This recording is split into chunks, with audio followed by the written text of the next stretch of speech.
semuanya, perkenalkan nama saya Ilana Tesalonika Brutorong dengan NIM 250222220077 dari kelas BIA Sore, Program Studi Bisnis Digital, Fakultas Ekonomi dan Bisnis, Universitas Satyatera Bhinneka. Jadi, di video kali ini saya akan menjelaskan tentang bekerja di perusahaan. Nah, jadi yang pertama itu ada sistem informasi di perusahaan. Didorong oleh hal-hal yang tidak berwujud berupa pengetahuan, bukan sumber daya alam, modal, atau tenaga kerja berketerampilan rendah.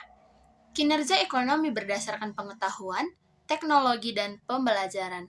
Memanfaatkan pengetahuan untuk menambah nilai pada barang dan jasa. Pengetahuan ditambahkan ke produk dan layanan di barat dan dibangun di negara-negara dengan upah rendah. India dan China sedang mengembangkan angkatan kerja yang berpendidikan tinggi.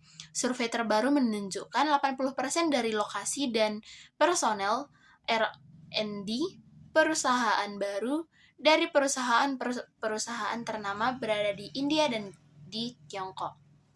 Sistem informasi di perusahaan lanjutan, perencanaan sumber daya perusahaan ataupun ERP, mengintegrasikan MRP2 dengan aliran informasi di seluruh organisasi untuk mengelola dan mengkoordinasikan aktivitas berkelanjutan perusahaan, termasuk perencanaan produk, manufaktur dan distribusi, akuntansi dan keuangan penjualan, sumber daya manusia dan dukungan pelanggan. Selanjutnya yang kedua, sistem manajemen dokumen ataupun DMS. Sistem manajemen dokumen ini memungkinkan penyimpanan dan pengelolaan dokumen perusahaan seperti dokumen pengolah kata, presentasi, dan spreadsheet. Yang selanjutnya itu yang ketiga, sistem manajemen konten ataupun CMS.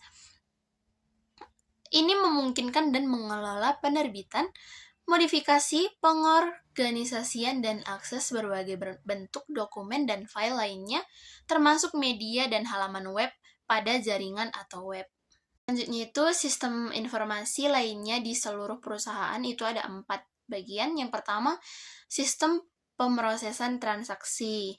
Ini adalah sistem informasi yang menangkap dan memproses data dari aktivitas bisnis sehari-hari. Contoh transaksi adalah setoran pembayaran, pesanan, dan reservasi. Selanjutnya itu ada sistem informasi manajemen. Ini adalah sistem informasi yang menghasilkan informasi yang akurat, tepat waktu, dan terorganisir sehingga para manajer dan pengguna lainnya dapat mengambil keputusan, memecahkan masalah, mengawasi aktivitas, dan melacak kemajuan. Selanjutnya yang ketiga itu ada sistem pendukung keputusan. Ini membantu pengguna menganalisis informasi dan membuat keputusan. Yang terakhir itu ada sistem pakar. Ini adalah sistem informasi yang menangkap dan menyimpan pengetahuan para ahli manusia, kemudian meniru penalaran dan pengambilan keputusan manusia. Selanjutnya itu ada karir di bidang teknologi. Yang pertama, organisasi bisnis dan pemerintahan umum, serta departemen TI mereka. Yang pertama itu staf TI itu bertanggung jawab untuk memastikan bahwa semua operasi komputer, perangkat seluler, dan jaringan berjalan lancar, menentukan kapan dan apakah organisasi memerlukan perangkat keras, perangkat seluler, ataupun perangkat lunak baru. Selanjutnya, Departemen TI dibagi menjadi area-area berikut. Yang pertama, manajemen, mengarahkan perencanaan, penelitian, pengembangan, evaluasi, dan integrasi teknologi. Selanjutnya, penelitian dan pengembangan perangkat lunak.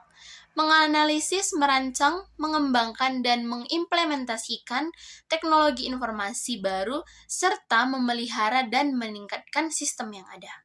Selanjutnya itu ada organisasi bisnis dan pemerintah umum serta departemen TI mereka yang bagian lanjutan. Yang pertama ada layanan dukungan teknis, mengevaluasi dan mengintegrasikan teknologi baru, bertanggung jawab mengelola sumber daya data organisasi, dan mendukung sistem operasi komputer terpusat serta server. Selanjutnya, mengoperasikan peralatan komputer terpusat dan mengelola jaringan, termasuk komunikasi data dan suara. Selanjutnya, pelatihan dan dukungan. Mengajarkan karyawan bahwa cara menggunakan komponen sistem informasi atau menjawab pertanyaan spesifik pengguna. Selanjutnya, layanan keamanan informasi, mengembangkan dan menerapkan kebijakan yang dirancang untuk melindungi data dan informasi organisasi dari pengguna yang tidak berwenang. Selanjutnya, pemasaran ataupun strategi.